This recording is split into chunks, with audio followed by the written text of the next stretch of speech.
This is the New Jersey Lacrosse Podcast. I'm your host, Keith Glock. I'm Bill Tharp. I'm Anthony Terranova. And this here is Gil Swenson.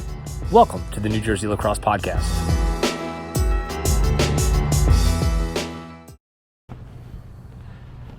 This is the New Jersey Lacrosse Podcast, episode 4 of the 2026 season. As we are getting ready, you should be receiving this on the morning where you theoretically be playing a game that matters in the state. I don't know that anybody's playing without playing a scrimmage, but by rule, as I love to say, you could be playing a real game today.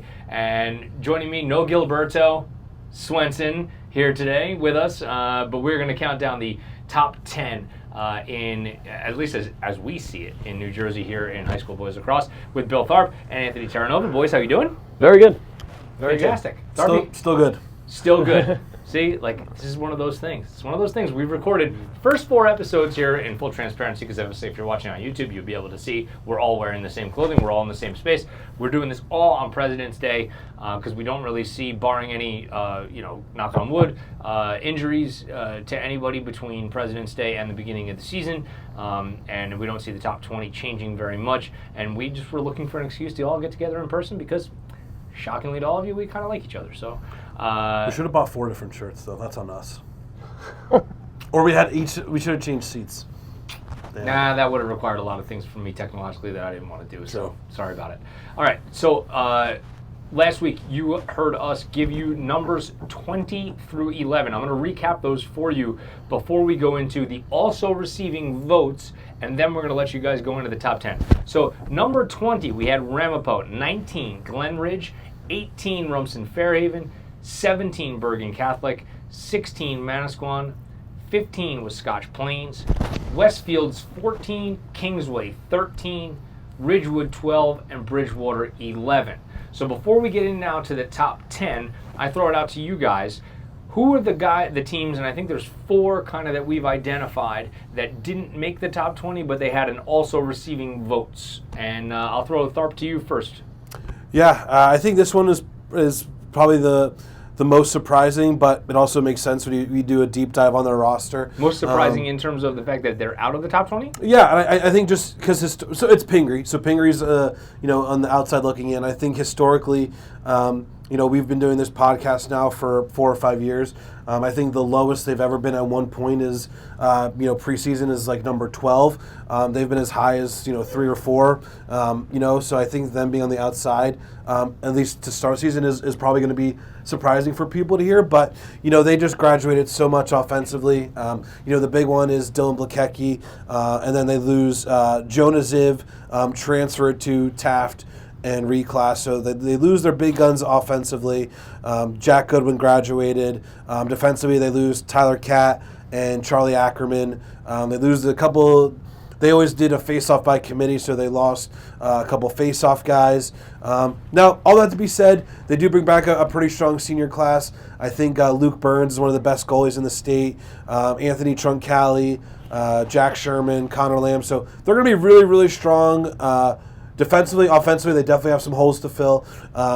So I think that's why they're on the outside looking in for now. Yeah, Jesse Bush, season-ending injury. So they definitely got a lot of things to fill in and to show us before we kind of put them in our top 20. Second team, Terranova, a team that is missed out in our top 20. I have no order here, so I'm going Morristown. Just a team that was in our top 20 pretty much the whole season last year, but they just lose so many pieces of the puzzle. I think they have one returning offensive starter. So it's just kind of tough to rank them above some other teams that have guys that have been there, have been tested, have shown good results. Like Rampo, our last team, they still return a ton of guys with the great goalie in Cage. And so Morristown has a great starter in attackman, lefty attackman, Aiden Ruff, and then they have one of the best goalies in the state in West Canton. But after that, like a ton of unknowns. So not enough knowns for us. I think think as a unit. There were some of us that had Morristown in our list, but when we do our whole list to begin with, it just wasn't enough to kind of end up putting them in that final spot there. But definitely a team that could very quickly move up and has shown that they have been a perennial top 20, 25 team. And for the record, probably all of these teams that we're talking about, these 4 teams, are probably going to be ranked in the top 20 at some point this season. Yep. Because teams win and lose as the season goes on. So the third team that is not ranked so far in our top 20, Coach Tharp. Yeah, we've talked about them a few times over these first 4 episodes. Notre Dame High School. Notre Dame, if you haven't watched them play, they arguably have, I don't know if they all play attack on the same line or if they, one of them hops up to midfield, but between Emmanuel Jastrobicki, got another strong Polish name there. He's committed to Rutgers. Merritt Long, who's committed to Army, and Roman Klisch, who's committed to Middlebury. He's committed to a NESCAC school. I apologize, Merritt. I apologize, Roman, for not having that right. Reach out to Coach Tharp via email and tell him how bad he just was about getting all your information wrong. Please tell him in no uncertain terms. Sorry, Roman, very talented. But those 3 guys, if you look on any roster in New Jersey, those 3 guys are contributing. And so for all of them to be on one team together, and like we said, the CVC is a conference that is primed for the picking this year. I think they're going to be the team to beat in the CVC, and just loaded offensively. Got transfers at 2 key positions at faceoff and goalie, and then Alexander White is a super talented underclassman for them as well. So I think they're very talented, and they're going to take some losses this year, but they're pushing themselves. So I love to see that. I think if you look at last year, Immaculata was a team that entered the postseason as a double-digit seed and made a nice little run to the quarters. I could see Notre Dame kind of filling that role this year. Oh, and they bring back Kenny Romano, actually. He was only a junior. How do you forget about Kenny? Come on. Well, they brought in a good transfer, so they're going to be really talented at face-off. So. All right. And Nova, our 4th team that is out of the top 20? That would be Pope John. Pope John had a good year with led by Mikey Ramirez, who was absolutely electric at the Face-Off X, one of the best players in the state, and I certainly enjoyed coaching him when I got the opportunity to do so. But they definitely have a lot of pieces to fill as well. They got to find another Face-Off guy, which I believe they have a transfer, correct? Yeah, Brendan Hammond from Gil St. Bernard, yep. Right? So they fill that gap at least a little bit. I don't think they're going to fill as good as Mike, because that kid was just a whole different level. But definitely, it is definitely they narrow that gap very much so. And then they're going to be led by Jack Galucci, who's going to have to put in the ball in the back of the net a ton, but definitely a team that I don't think right now is someone we see in the top 20, but has the potential and have some pieces that they could certainly make a run in non-public. So they'll certainly be tested throughout the course of the year. They also bought in a really strong goalie transfer to Anthony. All these last names: Anthony A, Anthony K. He was from PCIT up in North Jersey, transferred to Pope John. He's a super. He actually led the 27 class in saves last year. He's very talented. I think he's a goalie that's under the radar. Don't be surprised when he steals some games for Pope John this year. I think very highly of that kid. I'm just upset that you didn't call over to get a pronunciation on each of these guys. I mean, somebody's guidance counselor's got to know this. Way to prepare, Tharp. Good job. Yeah. Sorry. Some of these names are tough. You're forgiven. Going through these lists. Forgiven. All right, so without further ado, let's get into our top 10. The New Jersey Lacrosse Podcast, top 10 for 2026, as we begin the potential, at least, for actual gameplay that matters beginning today. And the number 10 team, Coach Nova, is... Christian Brothers Academy, the Shore favorites. They got a massive transfer. I mean, it's probably the most important thing to start about in John Little. Christian come back from Culver Academy. Christian Fox, Notre Dame. King Lusich, Ursinus. Then they got some great underclassmen, Grayson Cabellos. Probably got that wrong as well. And Cheney. These names are hard, man. I think they're going to be able to produce a lot of things. They're still a little bit on the younger side. They definitely have some very younger talent that has to continue to fill into some of these gaps and roles. Losing Kun Kelly is definitely a massive role that you're not going to be able to fill. Slowly starting his first game already, as a freshman in college. So they definitely have some holes to fill, but they definitely have enough pieces. They definitely have enough underclassmen that they're going to be able to plug and play and be able to compete with the top teams in the state right away. All right, I'm going to go so really, really, really off topic right now because I feel like we have just a little bit of extra time within our 30 minutes. For every kid whose name gets completely butchered on this podcast, what I want is for you to go on Instagram and record a video of you saying your actual last name and put it just next to how whoever on this podcast has said your last name, and your name versus how we've said your name, whichever one we've butchered the most. Coach Swenson, Gil Swenson of Q4 Lacrosse, is going to give you a gift card, probably $10, because that's all we can afford here on this podcast, to something. I don't even want to give you a store or a convenience store where you might buy a sandwich or a protein shake or a Gatorade.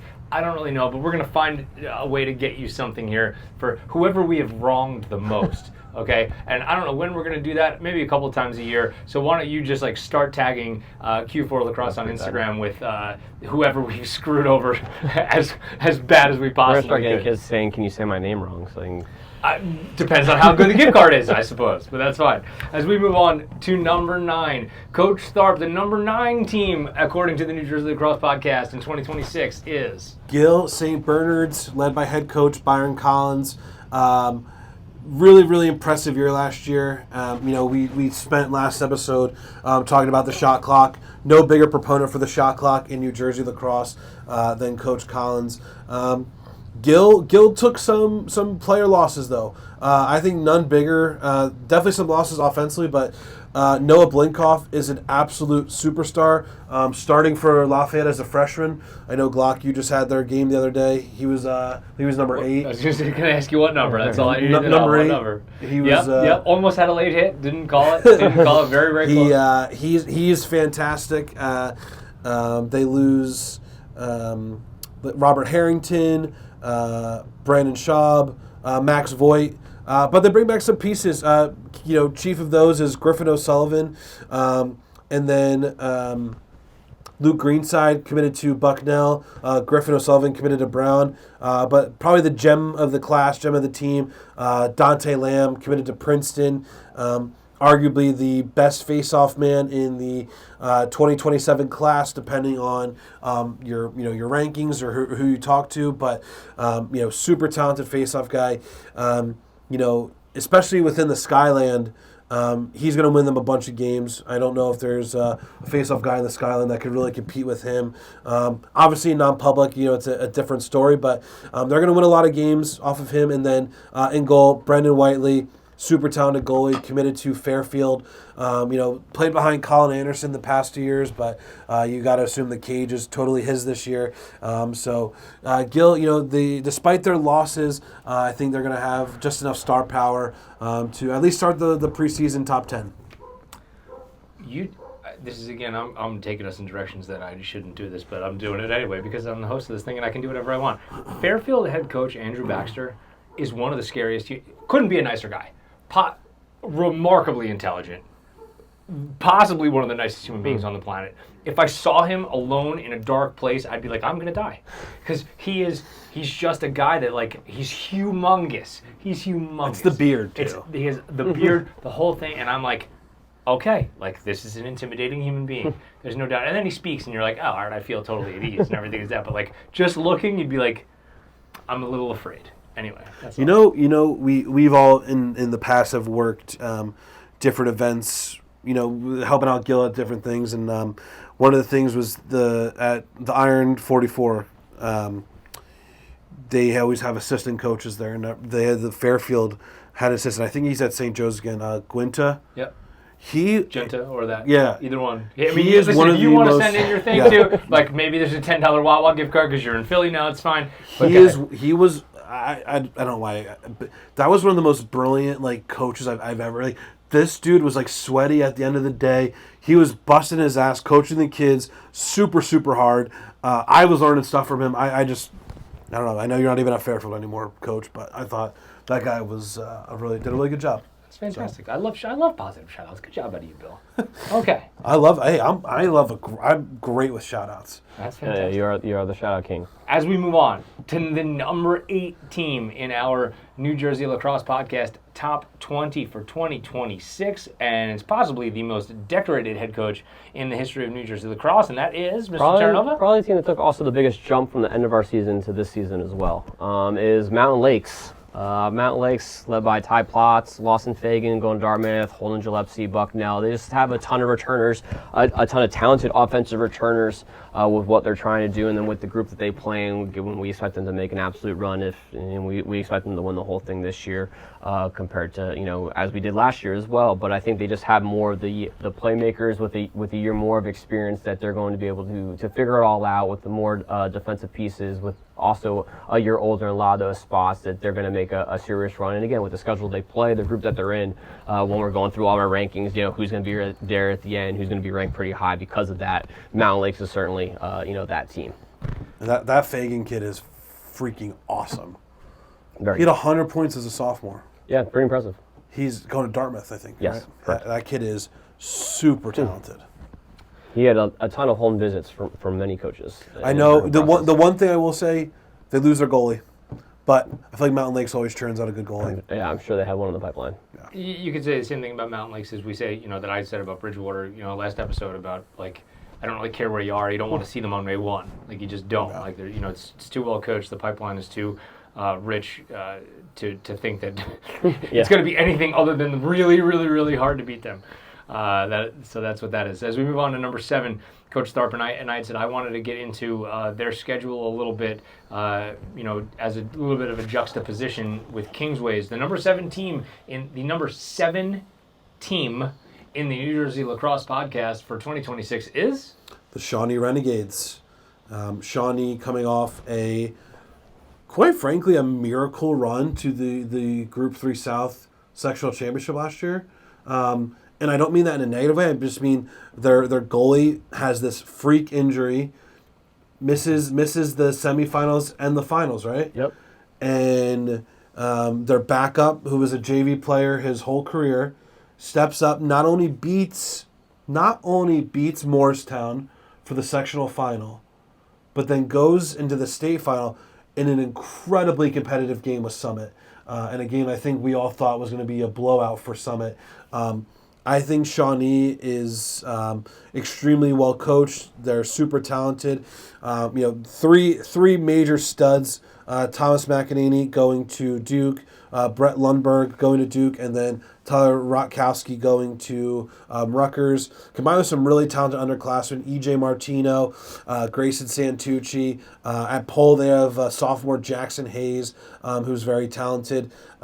They did graduate their face-off guy, Lucas Estevez, who was very good, but I think Santucci is probably going to be the guy to step in. He's very talented. Also graduated Kale Stillau, who scored his first goal for Iona the other day, I saw, so congrats to Kale. But they're loaded offensively. Like we said, that offensive group can, hang with anybody in the state. Some good underclassmen. Goalie's going to be a big question mark, between Ethan Penberthy, who was the starter, and then Jude Wilson, who is the guy who stepped in there for the playoffs. They graduate both of those guys, so goalie's definitely going to be a question mark, but man, they are built to win games 16-15 if that's what it comes to.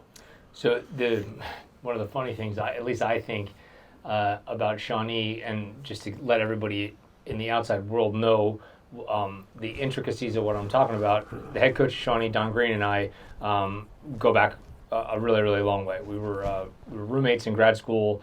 I introduced him to his wife, that kind of thing. I don't know that there's any one singular coach that, from a controversial calls during games standpoint, that if you had said, like, somebody's going to say, who did you screw over the most because it was like close calls went against them over the last 10 years, Don's probably got the award from me. And to tell you that, like, because people would say, like, oh, I lived with him in grad school, like, he's going to get the nod. Like, it just hasn't gone that way, for me officiating them through the years. But to say that he's handled a lot of those calls that have gone against him over the years with, like, the utmost amount of grace is like a complete understatement.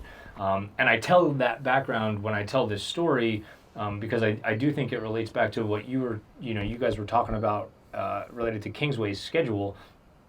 Back when Don was the head coach at Montgomery, and for those of you who don't know, I've been a school counselor at Montgomery for 19 years.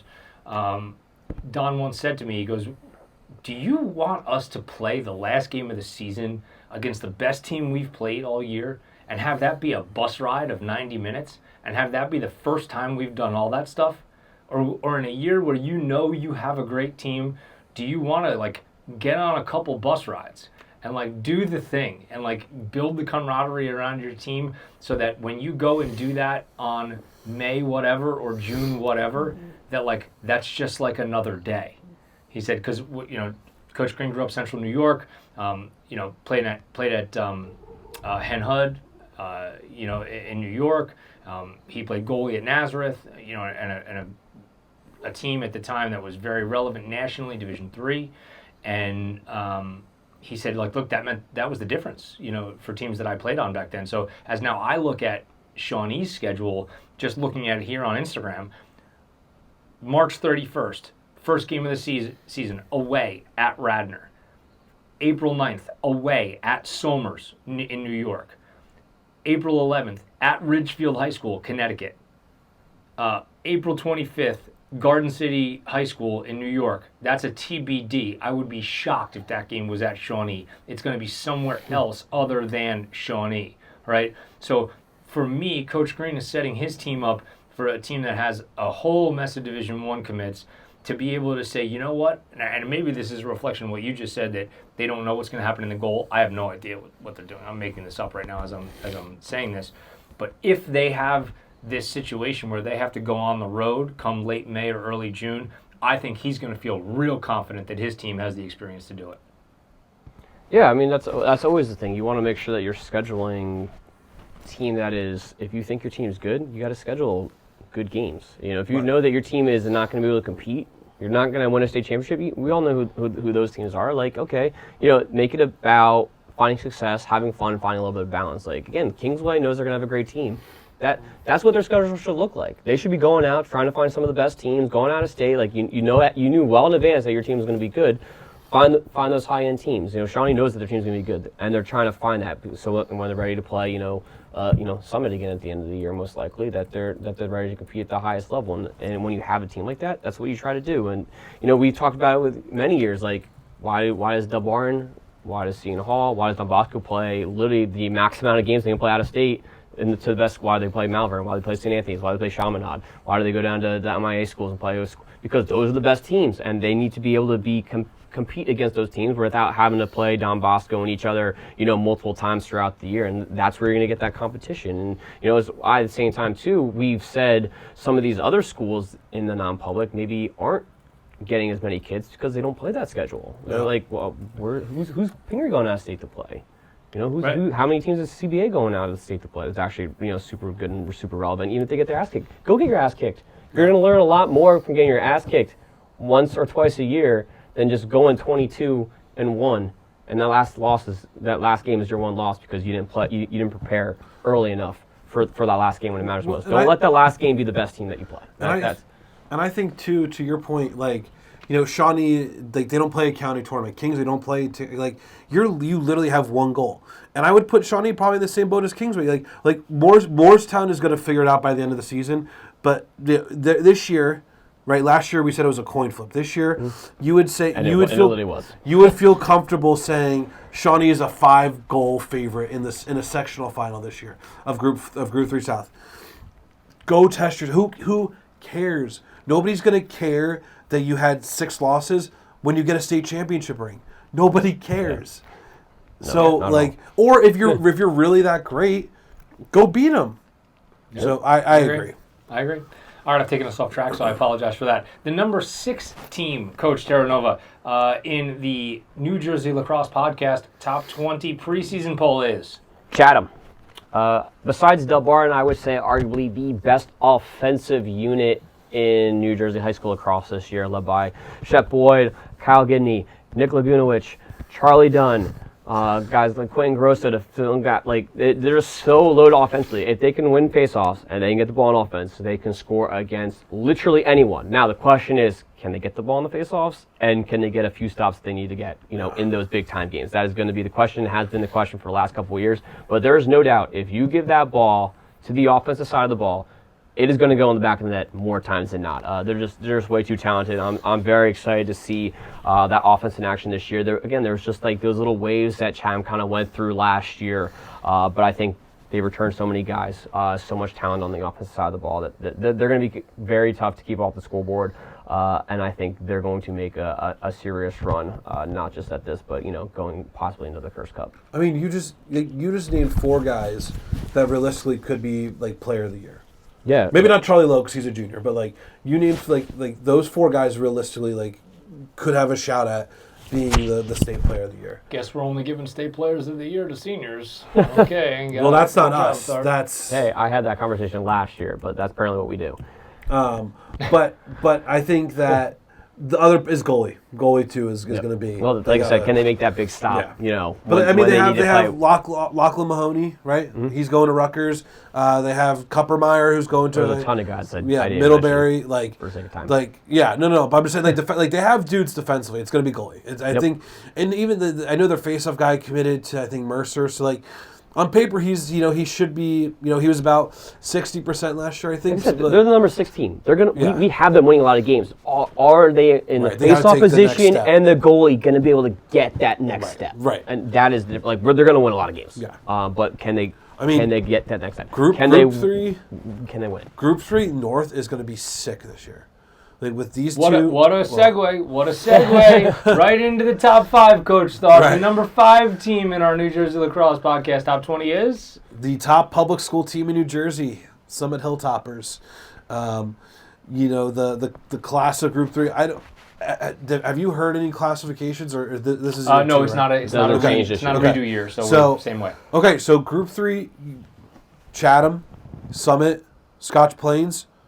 I don't know if I'm missing anybody else off the top of my head. Like those, like Group 3 North is going to be super fun this year, and Summit's loaded. You're gonna want the 1 seed, that's for sure. Yeah. You do not want to be. You do not want the 2. And quite frankly, Summit's loaded. I think one of us, maybe Gil, might have had them above our number 4 team, but Ryan Bancone, John Conniff.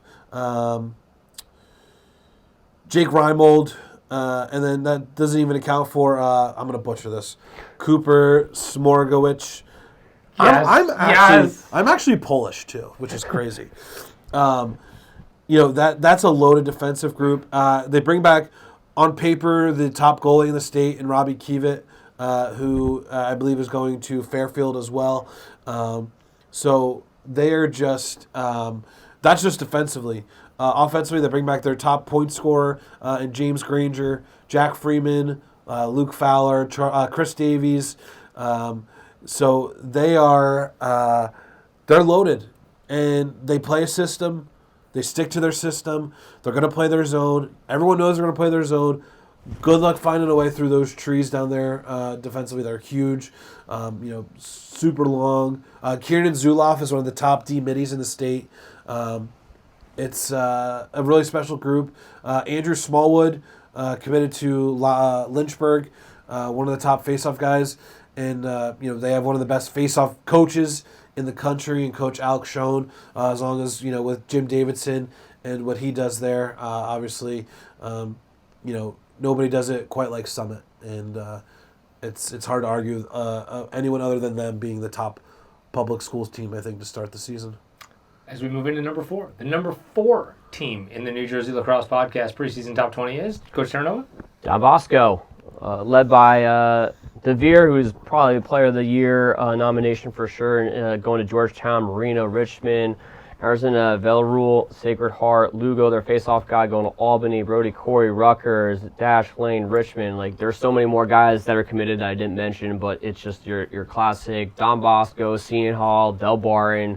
Rinse and repeat. Again, I think we're going to be doing, I hopefully do this for many more years, and I don't think there's going to be a time where we don't have like Delbarton, Seton Hall, and Don Bosco in the top 4, ever. They're just, this rinse and repeat. They're so loaded in what they're trying to do. They have so many talented guys, and they just have playmaker after playmaker after playmaker. A guy goes down, they got another D1 probably guy, D3 guy right behind them that's just going to rinse and repeat. So I think it's just a super talented team that returns a lot of guys. No Brady Scaletti, who was an absolute stud. But I think they'll be able to fill those shoes a little bit with some extra guys. They'll need more than they'll need 2 or 3 guys to fill that shoe versus just being able to plug and play with one guy. But they're definitely gonna be able to give a real run at the end of the season here. It's funny. So we talked about it off the air before we were doing this about 2 years ago. This goes to show you, as a referee, I just don't know. I know a number, oh, that kid was good. I have no clue who kids are, what grade they're in, or any of that stuff. I'm just that kid was good, right, in a particular game. 2 years ago, when you were still coaching at Seton Hall, Don Bosco, and Johnny Dever scores this goal, dodging down the alley with his left hand. And I was all right, well, he's a senior, obviously. I don't know where he's going. I literally found out 5 minutes ago that he was a sophomore back then.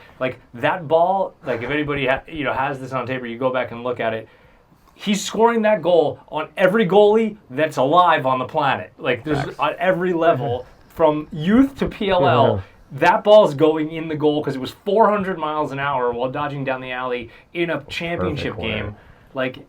So, and last year I think we probably would agree, or at least I agree because you guys have told me this, that was maybe a half of a tick down for him about what was expected. But in terms of who could fill that Scaletti void, he didn't have to be the number one option last year. He has to be the option this year. Right. Right. And Brady Scaletti starting as a freshman at Duke. Right. Is that good? Is that good? Yeah. Yeah. Oh, that's good? Okay. I think that's good. That's good. Okay. As we move into the top 3 now, Coach Tharp, the number 3 team in the New Jersey Lacrosse preseason top 20 is?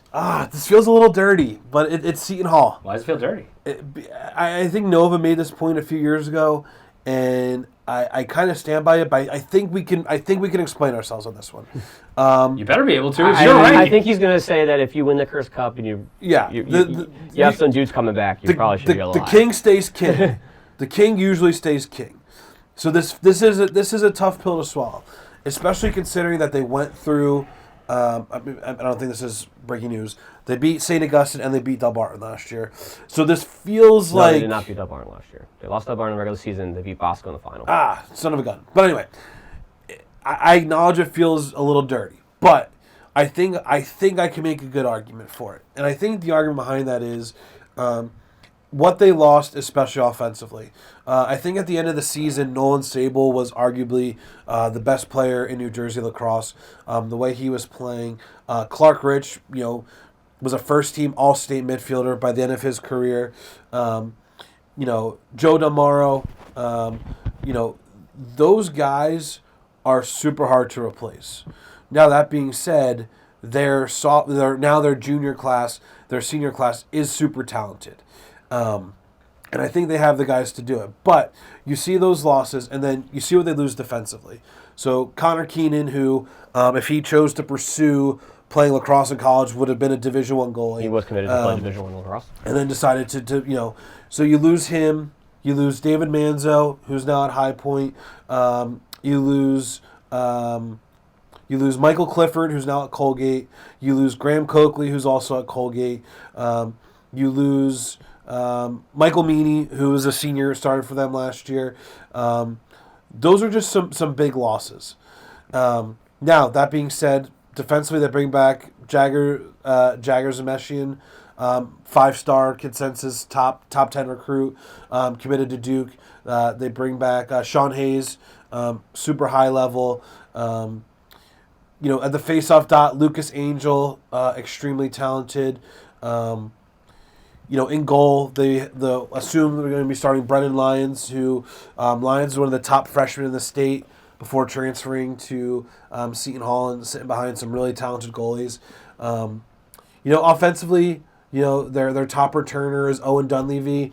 They also bring back Quinn Oakes. They bring back Bryce Pfeffer, Derek Sable. I know they're super high on Jack Merklinger. He committed to Georgetown.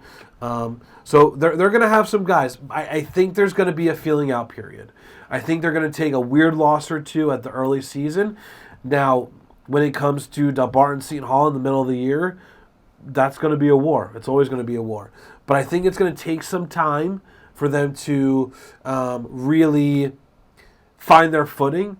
And listen, one of the most talented coaching staffs, that's loaded with, former college and high-level coaches. So they're obviously very talented at what they do.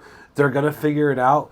I just think until we see what it looks like, especially defensively, the other two teams ahead of them have just a little more proven.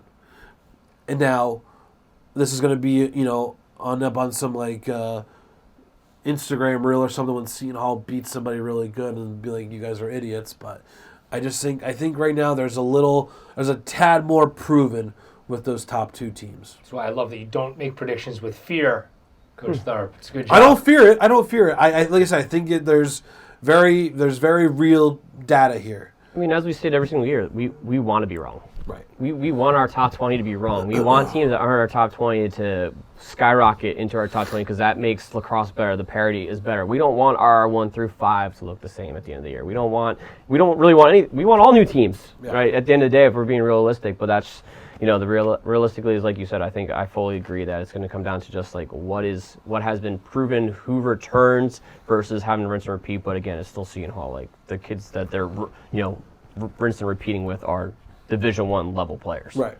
No doubt about it. All right, into our top two. Coach Terranova, the number 2 team in the New Jersey Lacrosse Podcast preseason top 20 is? St. Augustine, St. Augustine, whatever you guys, however you like to pronounce it. Oh, JC Valori, get on the phone. Send it to us, and we'll get you a gift card. Apparently. This works for team names as well as... That's a lot of gift cards. That's why I did it. They just return a ton of guys. They lose an absolute stud defender, but they return everything kind of else around it. And I think they're going to make a serious run at this thing this upcoming year. They got Halbenstein, who's going to come in and replace in the goal going to Richmond. Woodzak, one of the best midfielders in the state, who's definitely going to be, again, also up for Player of the Year nomination, going to Penn State. They got Diamond. They got Gabriel, Air Force commits. They got Thurber, who's one of the best attackmen in the state, going to Harvard. They got Hendricks going to Delbarton, Foley, NJIT. So they're just loaded all over the field with a ton of returners. I think they're going to make a serious run at this. So when they return everyone, they had the experience of getting their butts beat a little bit to Seton Hall.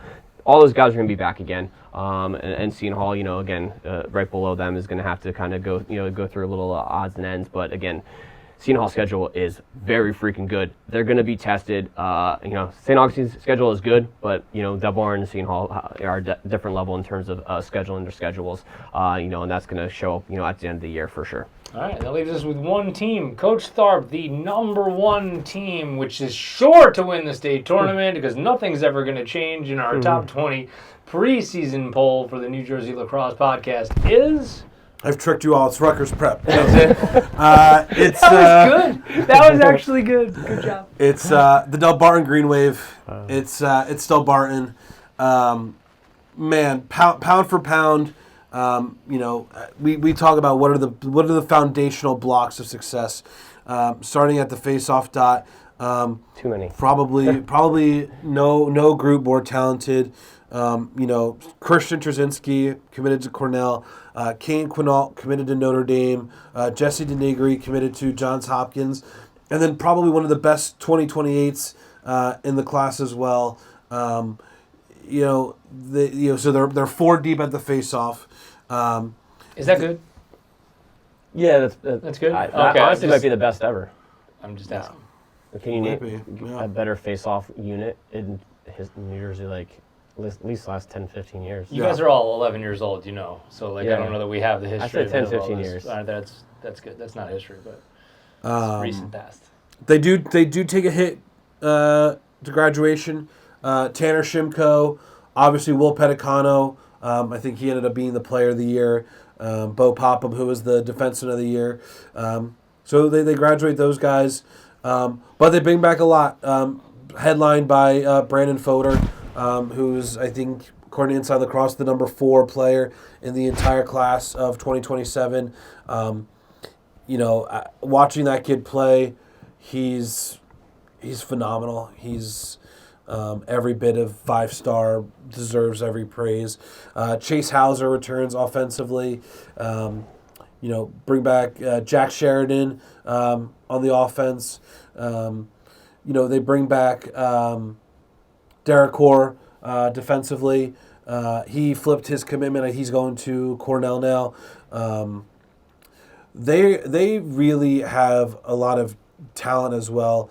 at the in the underclassmen as well. Yeah, I think that, in this day and age we're in, I almost feel like we could do like recruiting class rankings for some of these non-public schools, and I think that when you look at the 28, 29 class, which you don't expect the 29 class, especially at Delbarton's level, to be contributing this year, but they have a lot of super talented underclassmen. The big question for them, I think, is who's gonna win the goalie spot. The only goalie that has any stats remaining from last year is Frank Zupa. So it sounds like they're gonna maybe split time to start the year with some 27s and maybe a 28 goalie, a sophomore goalie slips in there. So it's going to be super interesting. But at the end of the day, when you can roll out four Division One face-off guys, arguably the best midfielder in the state, John Fodor, his brother, also committed to Hopkins with Brandon. That's a high-level defenseman. So, and they have a lot of guys who just haven't accumulated a lot of counting stats at the varsity level, but are just, are well known. So I feel like I got kind of shafted here. Like Gil's not here to take some heat. Like maybe Gil could have talked about Seton Hall, because I feel like some of the points I'm making about Delbarton, I said were negatives for Seton Hall. So, it's. I think this comes down to a little bit of, just feel for it. And like you guys said, maybe we're wrong, maybe we're right, but but we got our pulse on it a little bit. Like we're in the club circuit. Like we know the guys that are like dominating against the other best club kids in the country and things like that. I said it to many people, and again, luckily I'm not in the non-public realm anymore, so I can say. But like, if Delbarton does not win the state championship by a handful, questions need to be asked. Like this team is just way too talented, top to bottom.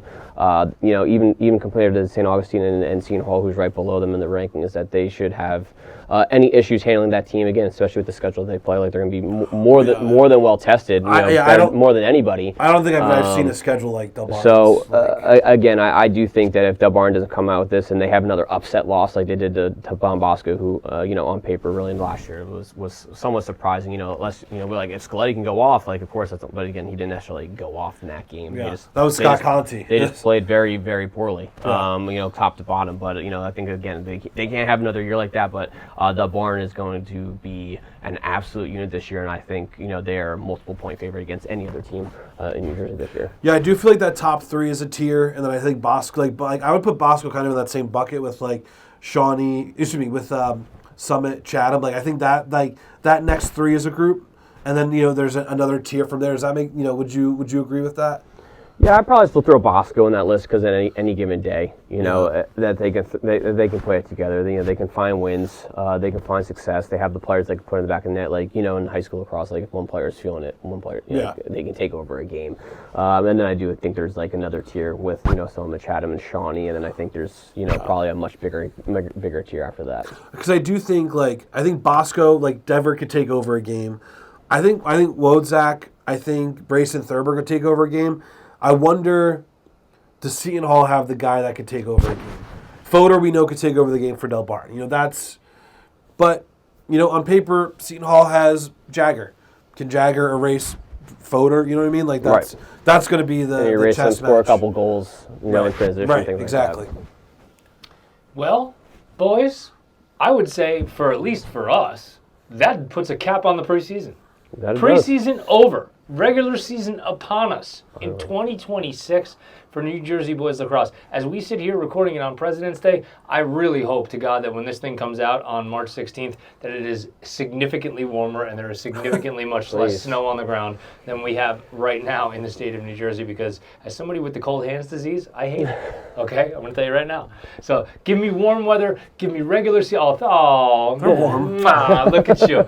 Give me regular season Boys Lacrosse and give me warm weather ASAP. I'm excited for it. Boys, thank you so much for a day spent. Thank you for hosting. Of course, a day spent together. A great look at what we have, what I think is going to be really, really, really exciting New Jersey Boys Lacrosse season. And hopefully we'll be here. Well, we will be here with you. Hopefully you tune in to us being here with you from now until the 15th of June. For Anthony Terranova and Bill Tharp and the ever omnipresent, though not with us currently, Gil Swenson of Q4 Lacrosse.